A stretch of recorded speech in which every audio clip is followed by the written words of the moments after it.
नमस्कार, मी आरती सावंत। आज मी तुमच्याकडे घेऊन आलेले आहे पंजाबी ढाबा स्टाईल असा आलू पराठा।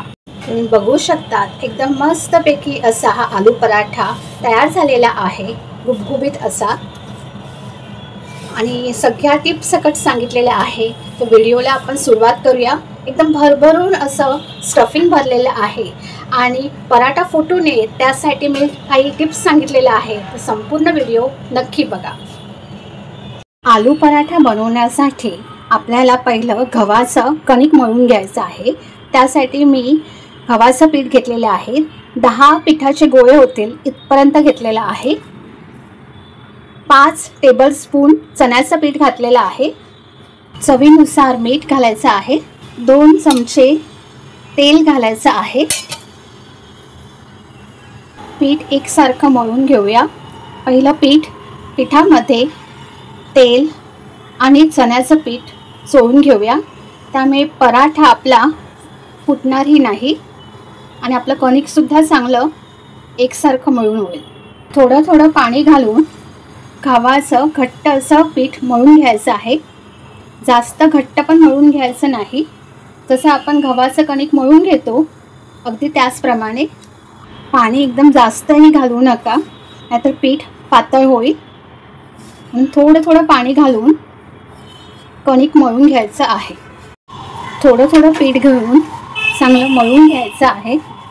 जसं आपण गव्हाचं कणिक मळून घेतो अगदी त्याच प्रकारे। पीठ चांगलं मळून घेतलेलं आहे।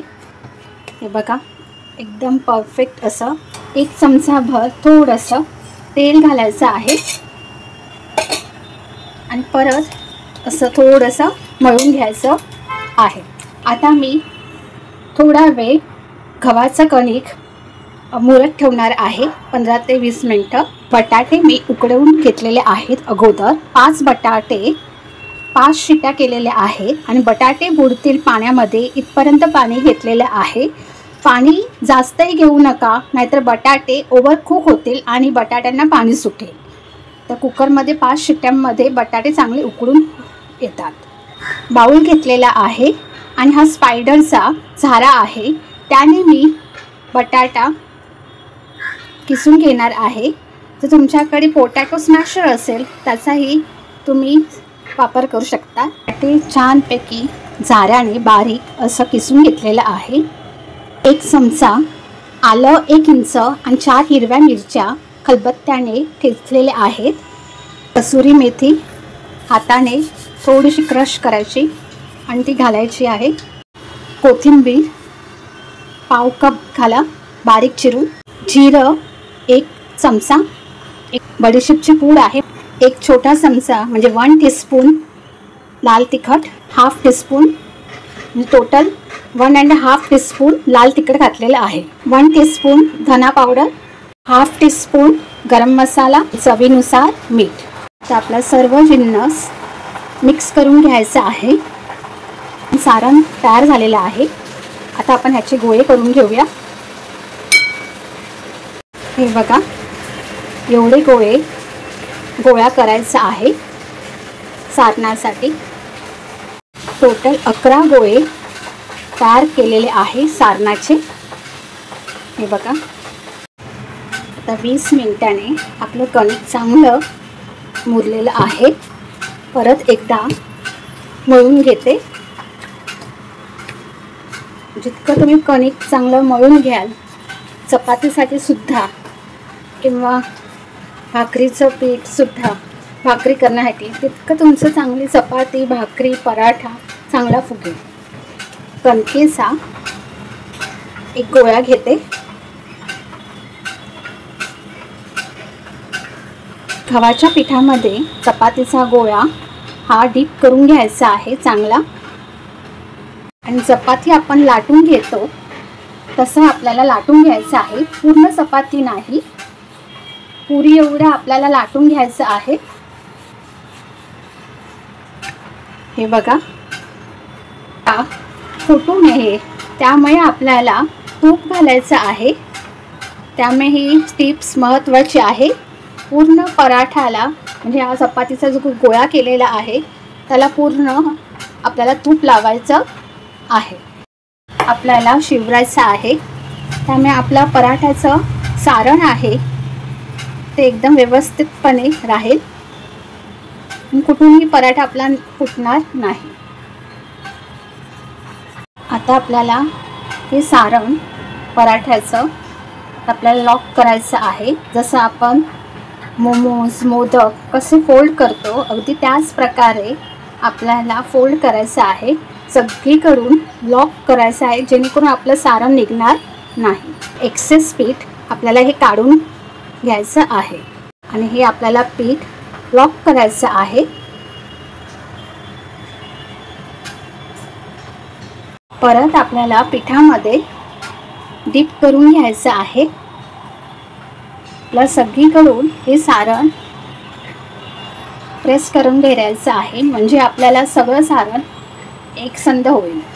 आपल्याला हा पराठा लाटून घ्यायचा आहे अगदी हलक्या हाताने.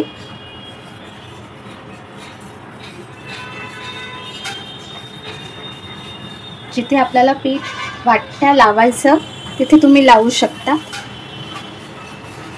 आणि हलक्या हाताने लाटून घ्यायचं आहे, कारण का आपलं स्टफिंग बाहेर निघालं नाही पाहिजे म्हणून. थोडंसं पीठ शिवरते आणि जर खालच्या साईडला खालच्या ह्याला जर पीठ कमी वाटत असेल तर पलटून म्हणजे असं पीठ लावू शकतात. म्हणजे अगदी असं आणि सगळीकडे पसरवा अगदी हलक्या हाताने.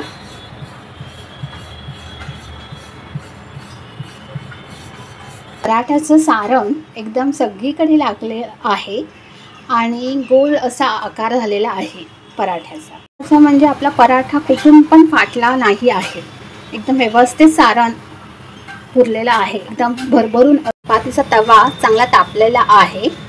वरून आपल्याला तूप किंवा तेल लावायचं आहे आणि आपल्याला लाटलेला पराठा घालायचा आहे. गॅसची फ्लेम फास्ट करायची आणि 15 सेकंद आपल्याला पराठा हा पलटून घ्यायचा आहे. तुम्ही बघू शकता साईडला बबल्स आलेले आहे. आता आपण हा पराठा अगदी सावकाश पलटून घ्यायचा आहे. आता खालची बाजू चांगली शेकू दे त्यासाठी आपल्याला तूप घालायचं आहे. आलू पराठा आहे तर तूप पाहिजेच. तूप किंवा तेलाचा वापर करू शकतात आणि आपला हा पराठा चांगला फुगेल सुद्धा. पलटून घेऊया. बघू शकतात सगळीकडून हा पराठा शेकला गेलेला आहे. परत आपल्याला तूप घालायचं आहे. वरून सुद्धा भरभरून असं तूप किंवा तेल वापरा आणि सगळीकडून असं प्रेस कर. असा आपला आलू पराठा आपला तयार झालेला आहे. तुम्ही बघू शकता. पराठा आपण काढून घ्यायचा आहे चाळणीवर, त्यामुळे आपली गरम वाफ आहे ती पूर्णपणे निघून जाईल. पराठ्याचं जे स्टफिंग आहे एकदम भरभरून असं भरलेलं आहे, त्यामुळे कुठूनही पराठा फुटलेला नाही आहे. आणि सगळ्या टिप्स सांगितलेल्या आहेत त्या एकदम नीट पहा व्हिडिओ आणि सगळ्या गोष्टी तुम्हाला कळतील. तर व्हिडिओ आवडल्यास तर माझ्या अन्नपूर्णा चॅनलला सबस्क्राईब करा आणि बेल आयकॉनला क्लिक करा. Shri Swami Samarth. Bless you. Thank you.